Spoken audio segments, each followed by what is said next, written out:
الفاتحة. أعوذ بالله من الشيطان الرجيم. بسم الله الرحمن الرحيم. الحمد لله رب العالمين. إياك نعبد وإياك نستعين. اهدنا الصراط المستقيم صراط الذين أنعمت عليهم غير المغضوب عليهم ولا الضالين. آمين. بسم الله الرحمن الرحيم. الحمد لله رب العالمين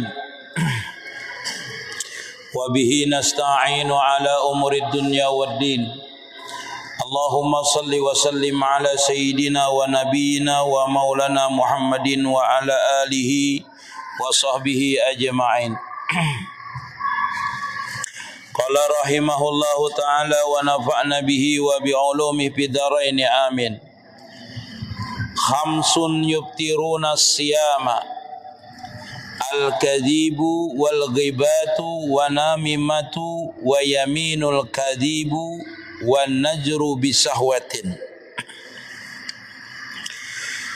Ada 5 macam kata beliau yang bisa membatalkan daripada puasa kita. Jadi semalam itu ujar Nabi, jangan kita itu dikatakan puasa ini cuma menahan haus dan lapar saja. Artinya jangan sampai puasa kita ini batal dengan sebab yang lain. Artinya puasa itu bisa batal walaupun kadang makan dan minum. Kalau makan dan minum itu sudah pasti batal puasa kita. Kecuali kita itu tidak tahu bahwa itu pembatal puasa. Tapi jarang orang kada tahu bahwasanya pembatal puasa itu makan dan minum. Kecuali orang yang hanyar masuk Islam. Nah itu boleh jadi dia tidak tahu pembatal puasa itu makan dan minum. Mau makan dan minum aja guru aja berokok bolehlah. Nah sama aja berokok itu. Ini berokok guru artinya memadahkan berokok puasa itu batal dengan makan minum aja. Lalu berokok boleh aja. Nah itu salah pulang menafsirkannya. Jadi ada pembatal puasa itu yang memang secara zahir kita lakukan. Artinya makan dan minum, berhubungan suami istri dalam keadaan puasa, itu batal puasa kita. Nah itu. Ada juga yang bisa membatalkan puasa itu tanpa makan dan minum. Maka disebutkan oleh beliau khamsun yubtiruna siyama. Kata beliau 5 macam yang bisa membatalkan akan puasa kita. Kalau di dalam kitab lain sebenarnya ini bukan pembatal puasa, tetapi adalah membatalkan pahala puasa. Kalau di dalam kitab lain, yang pertama adalah al-kadzib, yaitu berdusta. Berdusta itu bisa membatalkan puasa. Jadi puasa itu bukan secara zahirnya kita menahan haus dan lapar saja, tetapi juga menjaga daripada perkataan-perkataan kita berdusta.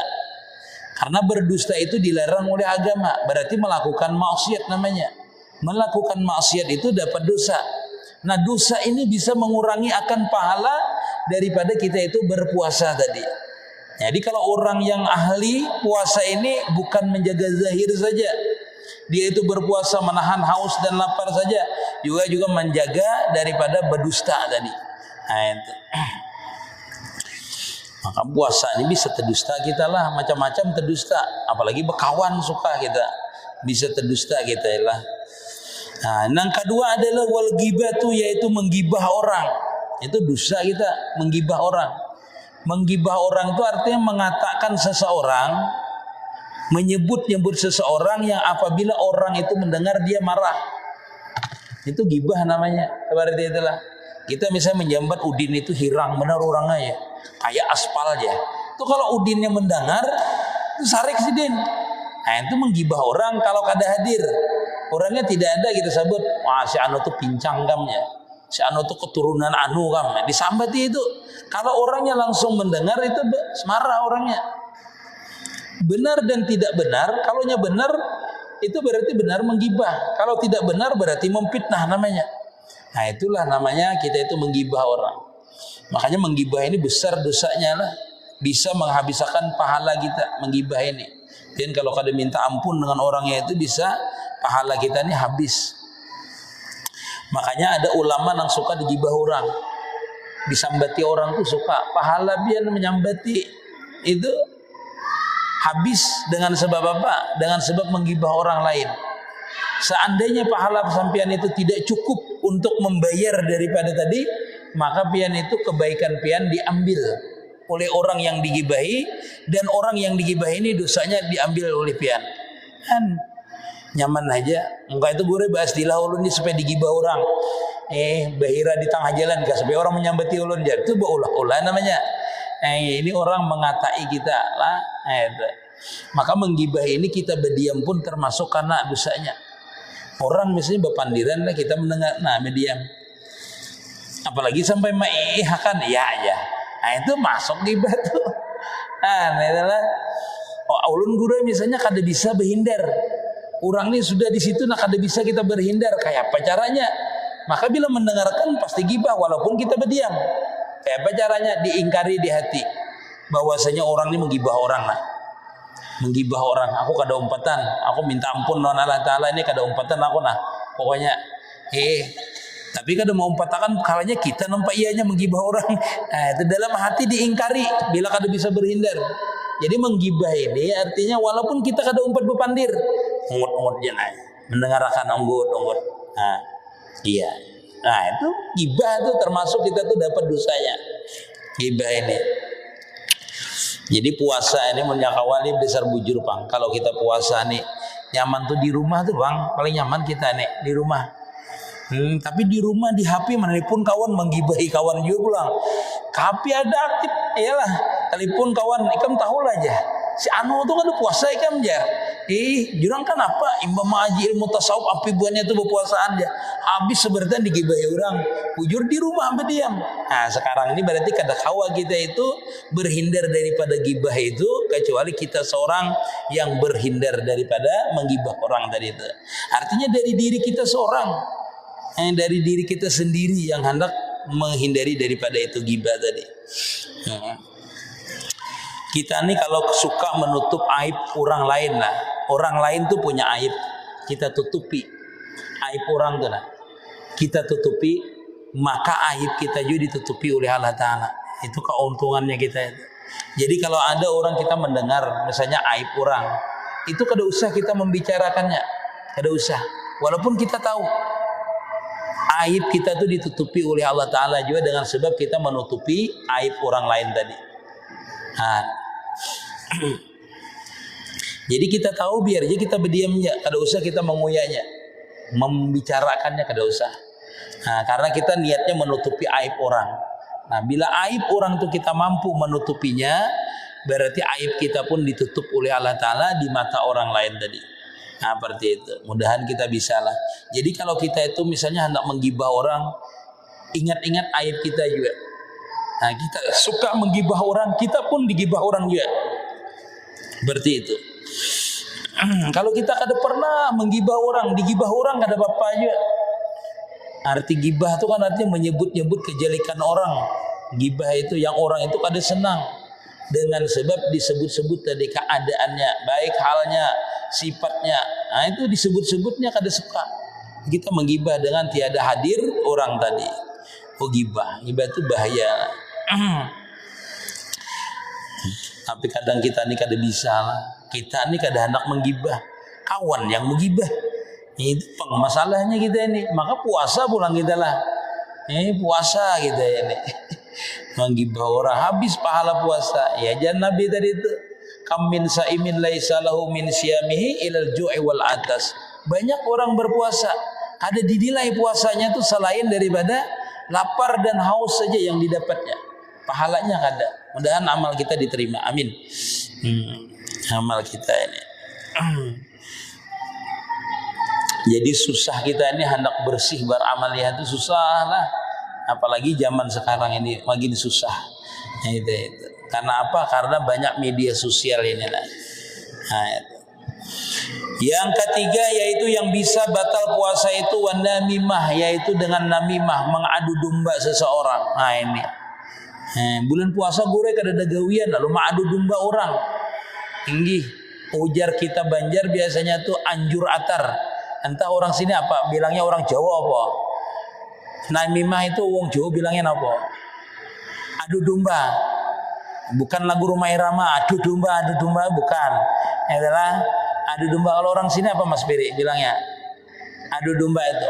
Kalau orang kita Banjar biasanya tuh namanya anjur atar. Di sini disambat ini, kemni disambati si Anu. Nah, sini ambati kemni disambati si Udin. Nah, bawa ke Udin lagi utuh tuh menyambati kemni. Nah, ini namanya anjur atar namanya. Namimah. Jadi Udin ini bertamuan bekalahiannya. Dua ini bekalahian, ikam menyambati aku aja. Ikam ni din lawaninya menyambati aku aja. Ikam gin dina menyambati aku juga aja. Nah, padahal si utuh tukang adu tadi itu utuh no. Nah, ini adalah. Tapi untuk kemaslahatan orang bagus kita berdusta, boleh berdusta. Misalnya dua orang itu berkelahi lah, namanya islahnya.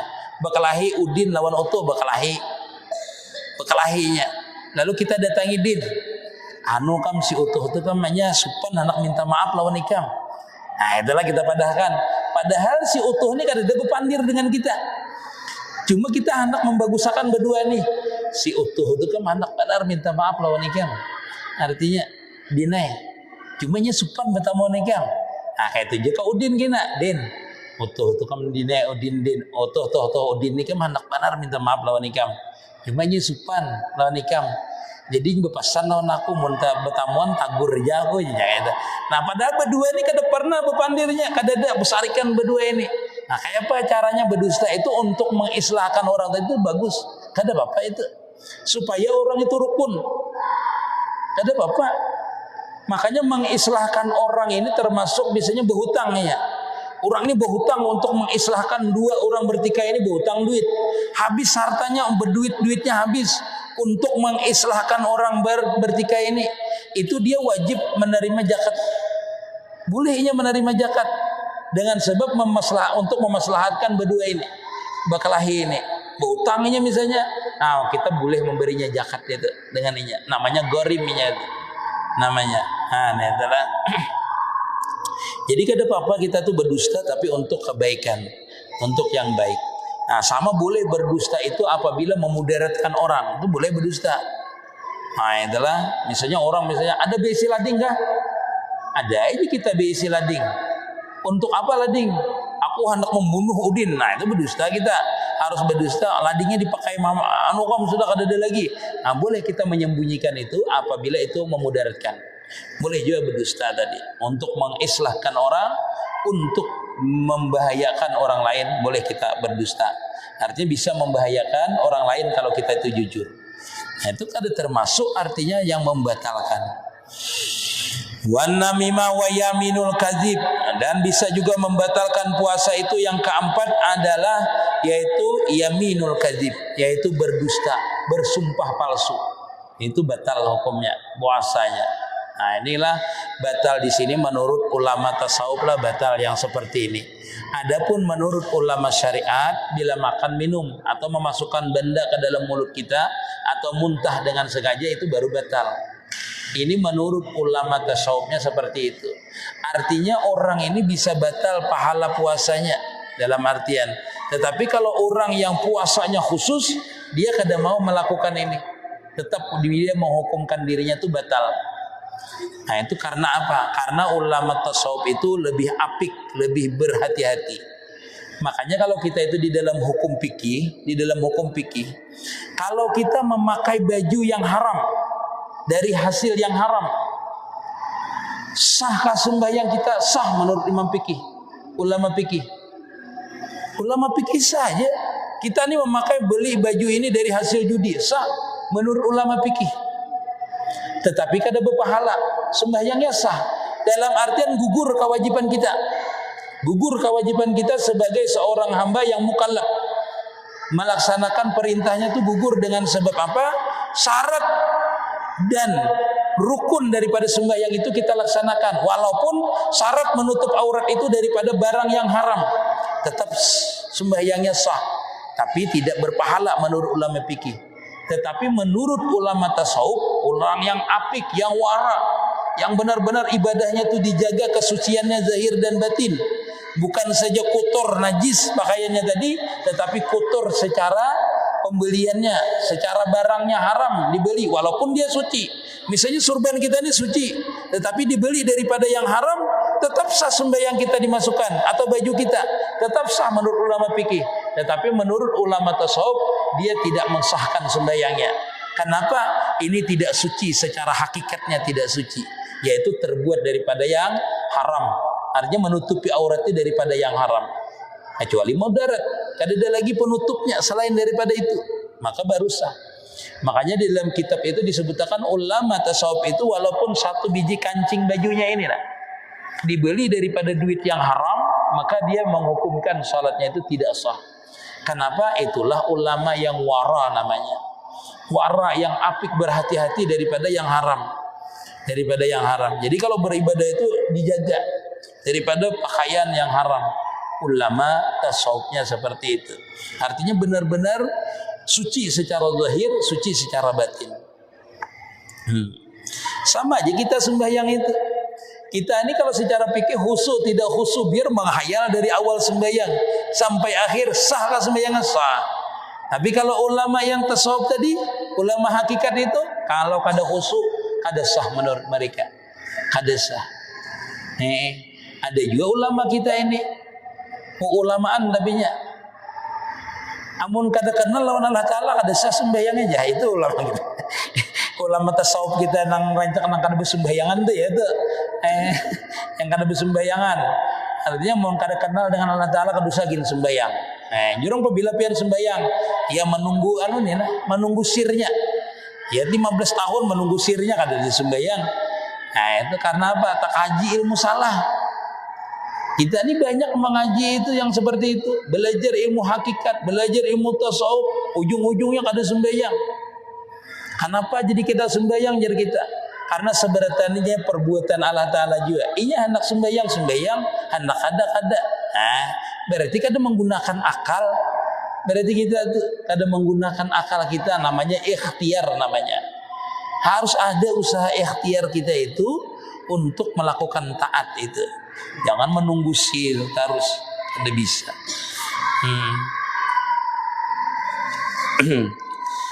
Jadi kada bisa kita seperti itu. Yang kelima kata beliau yang bisa kita itu membatalkan akan puasa an-najru bis-sahwat, yaitu memandang dengan syahwat.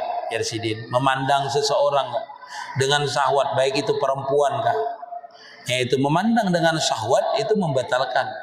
Kalau di dalam ilmu fikihnya terkecuali keluar air mani baru batal.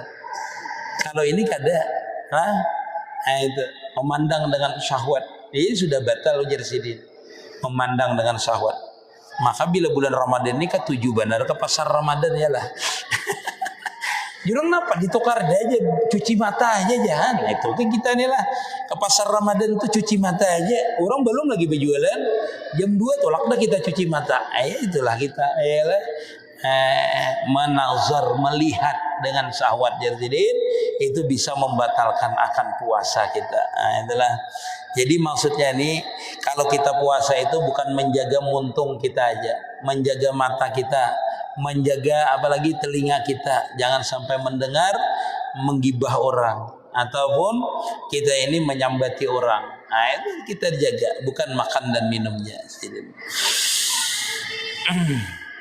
Ini kalau di dalam fikih lah panjang penjelasannya masalah nazar ini, melihat tuh lah. Melihat dengan syahwat itu. Ada orang yang teradat dia keluar melihat orang itu, melihatnya itu langsung keluar mani, ada juga yang kada. Orang itu. Nah, dua hukum ini berbeda nanti hukumnya, batal dan tidak batalnya. Itu di dalam fikih itu macam-macam pokoknya. Panjang penjelasannya lah. Innama sauma junnatun fa ija kana ahadukum shaiman fala yarfasu wala yajhal. Fa in imraun qatalahu aw satamahu falyakul inni shaimun. Hanya saja jar Nabi, puasa itu adalah junnatun, yaitu dinding penghalang bagi kita untuk berbuat maksiat. Fa ija kana ahadukum shaiman, apabila salah seorang daripada kamu itu dalam hal keadaan puasa, maka janganlah engkau itu berbuat sesuatu yang munkarat, sesuatu yang kada baik kalau dalam waktu puasa. Fakhisah jasidin, fala yarfusu wala yajhalu, maka janganlah engkau itu yarpusu, itu maksudnya berhubungan, jima, begaul suami istri. Nah itu jangan jarsidin. Jangan kita berjima dan jangan kamu jahil. Jahil itu tadi berbuat sesuatu yang kada diperintahkan Allah Ta'ala. Itulah jahil tadi termasuk ghibah, itu namimah, itu maksudnya perbuatan jahil. Nah, perbuatan orang yang sama dengan kada mengetahui atau kada berilmu tadi. Jangan jadi sidin. Fa ini mru'um qatalahu aw samatahu falyaqul ini shaimun, ini shaimun. Seandainya jadi sidin, ada orang hendak membunuh kita, hendak menampiling kita, hendak menyariki kita, hendak mencaci kita, atau mencela kita, atau memarahi kita, maka kata Nabi, katakan aku ini puasa, aku ini puasa. Berarti itu. Jadi katakan orang memarahi kita misalnya, aku ini lagi puasa. Nah, seperti itu. Aku jadi tukang marahi kan puasa kah? Kada kah? Pokoknya aku mamai harus baik ini. Berarti kan ada paham yang ini ya. Aku puasa jadi. Nah itu tampului ikam puasanya, maka kau mau mamai ikam jarnya. Mun kada puasa ikam tempiling aku nih ya.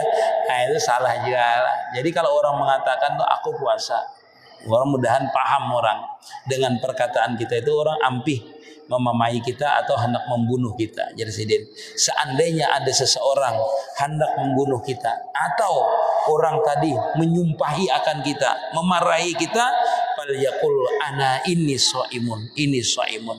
Aku puasa, aku puasa. Seperti itu. Jadi dalam artian kita pun disuruh menahan amarah kalau kita itu dalam keadaan puasa. Artinya kalau kita puasa itu bukan menahan secara zahir aja. Makanya puasa itu ada puasa orang awam, ada puasa orang khas, ada orang puasa hawasul hawas namanya. Orang puasa awam ini asalnya menahan lapar, mampu, itu sudah. Hendak seharian guring kah? Hendak menyembati orang kah? Ada apa-apanya. Yang penting puasanya. Itu puasanya orang awam. Orang yang khos nih seperti tadi, menjaga muntung, menjaga mata, itu orang yang hawas. Nah, menjaga hatinya kada mau sarik, perasaannya kada mau sarik, itu orang yang khas namanya, orang yang khusus. Adapun orang yang khusus, lebih khusus lagi, nah itu hatinya pun dipuasakannya, perasaannya pun dipuasakannya. Artinya semuanya perasaannya dipuasakannya. Dalam artian kada hendak beiktirat. Dengan apapun kada hendak beiktirat, hatinya ini fokus terhadap Allah Subhanahu wa taala aja. Nah itu orang ini puasanya hawasul hawas, puasa orang arifin namanya. Orang yang arif billah. Itu benar-benar puasa, matanya dijaga, perasaannya dijaga, kada bisanya bergeritik apa-apa. Dalam artian hatinya ini dijaga. Kalau ada beiktirat dengan orang, prasangka buruk dengan orang, itu dijaganya juga. Nah, puasa yang seperti ini puasa yang benar-benar nikmat. Kayak itu juga ibadah. Sembahyang adalah sembahyang itu sama. Kita itu merasakan itu tuh kita sama merasakan. Sembahyang itu kan sama, kada boleh makan. Sama dengan puasa. Ada boleh yang lain fokus ya kita tuh puasa. Nah, sama dengan puasa dengan sembahyang itu kurang lebih. Artinya kita dalam keadaan sembahyang itu puasa, baik zahir kita maupun batin kita ini seluruhnya menghadap kepada Allah Subhanahu wa taala. Seperti itu. Innal mustami'a syarikul qail wa huwa ahadul muktabaini. Jadi sidin. Bahwasanya orang yang mendengarkan daripada orang yang menggibah, artinya lah itu syarikun qail, sama dengan orang yang mengatakan. Kita ini mendengar tadi, ulun jelaskan tadi, mendengar orang menggibah itu sama dengan kita yang menggibah. Padahal kita kada umpat bepandir. Ada umpat bepandir mendengar ya. Mendengar itu dalam artian kada mengingkari di hati, maka kita tuh sama dengan yang menggibah orang tadi itu. Hanya si Janabila. Jadi innal mustami sami'ul qail, jadi si syarikul qail wa huwa ahadul mugtabaini, yaitu salah seorang daripada yang dua orang bergibah-gibahan. Nah, jadi kalau orang ada menggibah orang, kita mendengarkan aja. Itu sama dengan kita, artinya setuju dengan orang yang mengata tadi, Anda sama dosanya dengan orang yang mengata gibah tadi. Nah, itu kita adalah. Sampai di sini ada yang ditanyakan, silahkan. Waktu berapa dari sini? 10 Mas tahu sekarang. Oh, terus aja kita lanjut. Nah, ada yang ditanyakan dulu, silahkan. Kalau ada yang mau tanya, ada kan? Ada yang mau tanya dulu? Hah?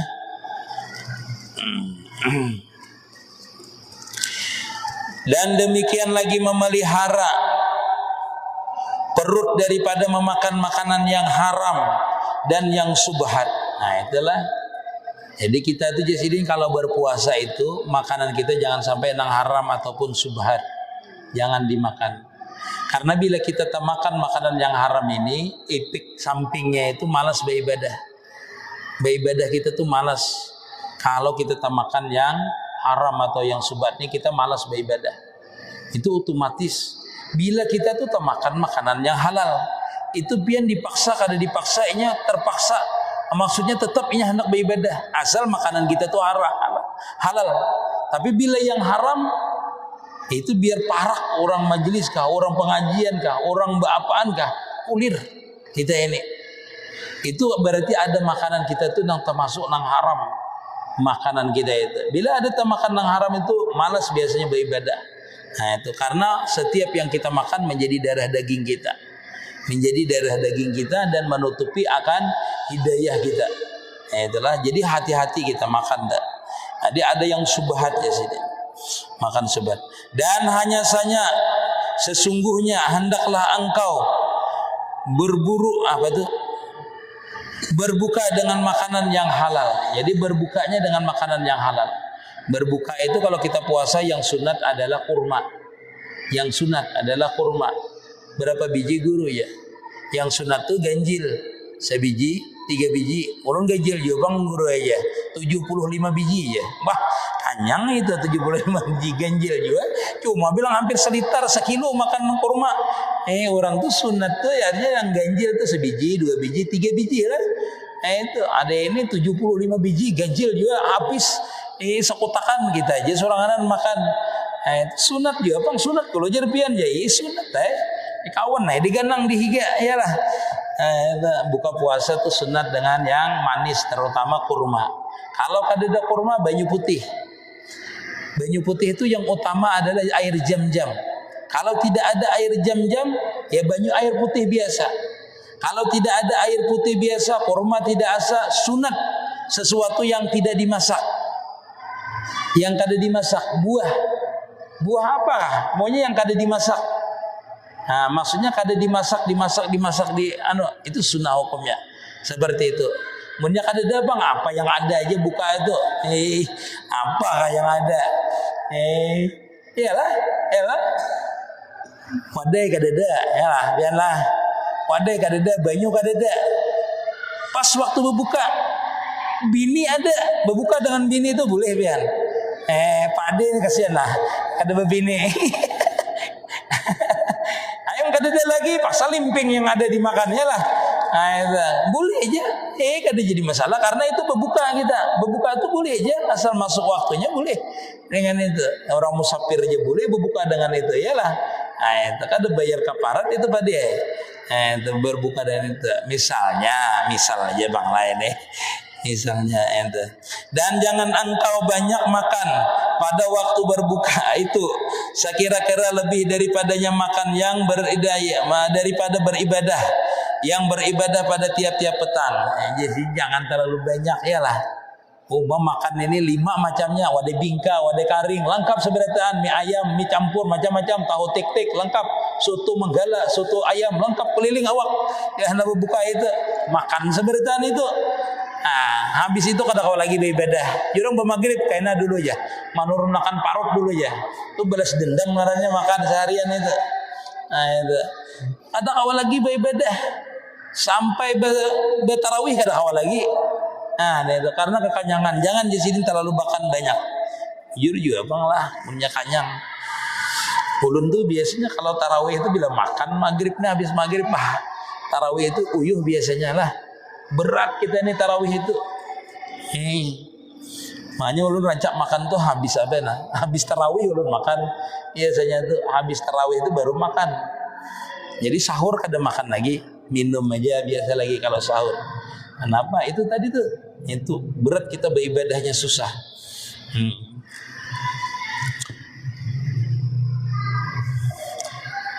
Karena maksud daripada puasa itu hendaklah memadamkan akan syahwat dan mendaibkan akan dia supaya kuat mengerjakan ibadah serta takut akan Allah Subhanahu wa taala. Jadi intinya puasa itu jadi melamahkan akan syahwat kita. Makanya kalau orang itu kada kawin padalah, kada kawin. Padi tas kena ini. Menyak kada kawin syahwat kuat, itu disuruh kita itu berpuasa, banyak berpuasa dan banyak beribadah. Itu banyak berpuasa. Itu disuruh kita itu supaya kita merasakan kedaipan syahwat itu. Ini bila kita kanyang, syahwat itu lapar. Tetapi bila kita lapar, syahwat itu kanyang. Paham lapian perbedaannya?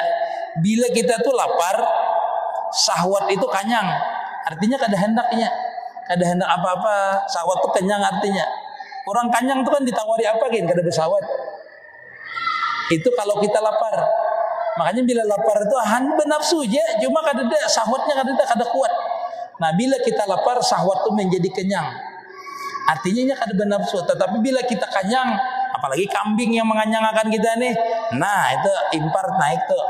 Nah, itu syahwat namanya naik. Bila kita ini kanyang, bila kitanya yang kenyang, artinya banyak makan, syahwat tuh kuat.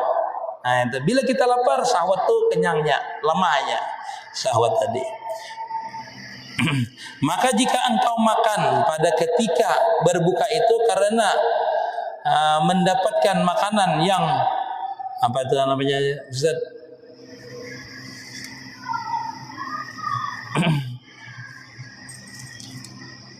Makanan yang apa tuh? Yang luput pada ketika pagi, maka tiadalah ada faedahnya puasa itu, padahal apa tuh penuh padahal penuh itu dengan makanan. Jadi kalau kita tuh jasidin misalnya makan sore itu terlalu banyak menggantikan nang luput daripada nang pagi, itu salah jasidin. Artinya bahasa kita tuh pagi kada makan, tang hari kada makan. Kemarin buka puasa itu balas dendam itu. Nah, di sini kada ada faedahnya itu, berarti kita itu puasa seperti itu. Nah, dengan makanan yang banyak tadi, berlimpah tadi. Jangan seperti itu jasidin. Jadi kalau porsinya sore, ya porsinya sore itu aja. Jangan balas dendam. Nang pagi tadi dimasukkan juga di sore itu, nang tang hari dimasukkan juga sore itu. Ya tuh bantai parut kayak orang betianan. Habis buka itu gampung parut. Nah, itulah. Nah, sampai di sini ada yang bertanya, silakan dulu nah. Nggih, sampai di sini nah. Kenanya kita sambung. Sudah cukup waktunya. Nggih, adakah? Adakah yang ditanyakan? Silakan.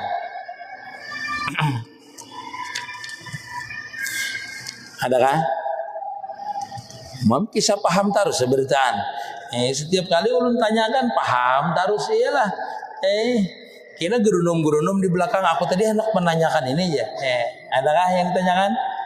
Ada? Ya, ini bertanya terus ya. Apa itu?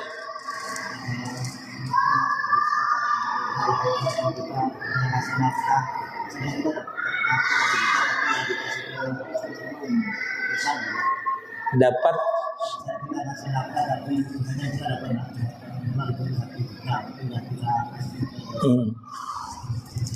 kita menasi nafkah itu dengan istri itu adalah keperluannya makan, minumnya, sandangnya, pangannya.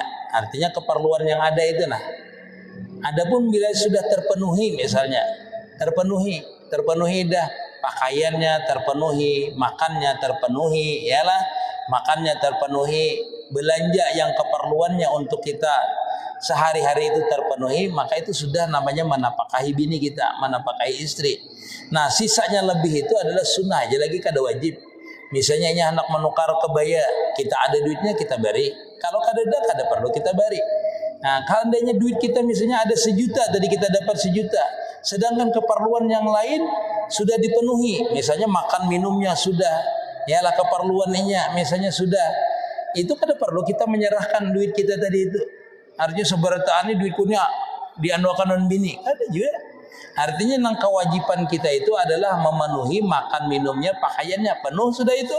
Yang lainnya itu terserah pian sunnah hukumnya. Jadi kada wajib tuh harus misalnya dapat duit 1 juta lagi awas ikamnya bagi 2 aja. Nah itu bini terlalu ganas pulang itu iyalah. Nah seperti itu maksudnya masalah seperti itu. Artinya kalau sudah terpenuhi kebutuhan pokoknya, makannya, minumnya, pakaiannya, yang lainnya sunnah hukumnya kita memberi lebih itu. Nah, itu. Kenapa dipaksa bini kan menyerahkan duit? Mencurigakan ini ya lah, mencurigakan. Artinya mana dapat tadi begawi tadi? Nah, jadi bini baru datang lah. Bahaya itu. Maksudnya kewajiban itu apabila penuh sudah, yang makan, minum, sandang, pakaian, menutup auratnya tadi sudah selesai, maka itu sudah penuh kewajiban kita dengan yang wajib maksudnya. Yang lainnya dia hendak menukar ini, menukar itu, hukumnya sunnah saja kita memberikannya. Kalau ada kita berikan, kalau tidak ada ya sudah yang wajib tadilah yang wajib itu. Artinya kita ini jangan merasa berdosa. Nah, kita kada berdosa dengan sebab itu. Ada lagi? Ya. Waalaikumsalam warahmatullahi wabarakatuh.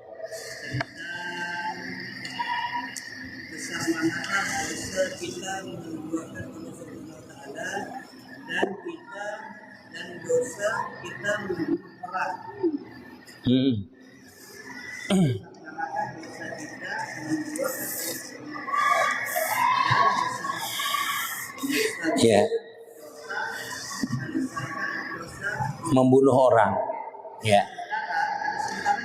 Iya. Kita sering melakukan walaupun wajib karena kita pandai dan tahu di agama. Mensirik-sirik tadi ya. Oh iya. Mana besarnya? Menurut hadisnya al-qatil wal maqtul finar, yalah. Al-qatil wal maqtul finar. Orang yang sama-sama muslim itu hukumnya membunuh dan dibunuh itu adalah masuk neraka, tetapi ada penjabarannya kalau dia bertobat. Ada munnya bertobat kada apa-apa, selama hidupnya bertobat kada jadi masalah. Seburatan orang ini bisa berpotensi masuk neraka, baik membunuh orang ataupun tidak, sama hukumnya. Lalu mana besarnya? Di waktu ini di waktu dia hidup membunuh sama-sama berarti dengan mensyirikkan, jelas besar yang syirik. Karena mensyirikkan Allah Ta'ala berarti orang itu kada beriman namanya, kada beriman. Kalau orang membunuh itu masih aja berimannya.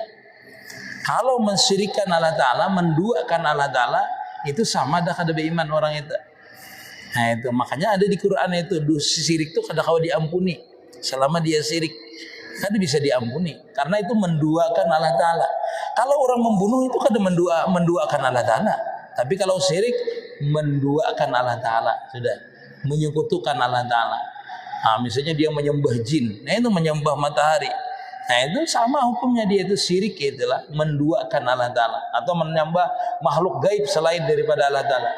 Syirik itu adalah dengan perbuatan yang bisa mengeluarkan kita dari agama Islam ini, dengan perbuatan, dengan etikat, dengan perkataan. Dengan perkataan wah sang widi misalnya lah, berarti itu dengan perkataannya. Perbuatannya dengan menyembah pulang, dengan itu wah misalnya sujud di bawah pohon, nah itulah itu syirik namanya. Atau dengan hati, artinya percaya selain daripada Allah Ta'ala, maka dosanya itu lebih besar, tentu lebih besar syirik daripada membunuh tadi. Wallahu alam.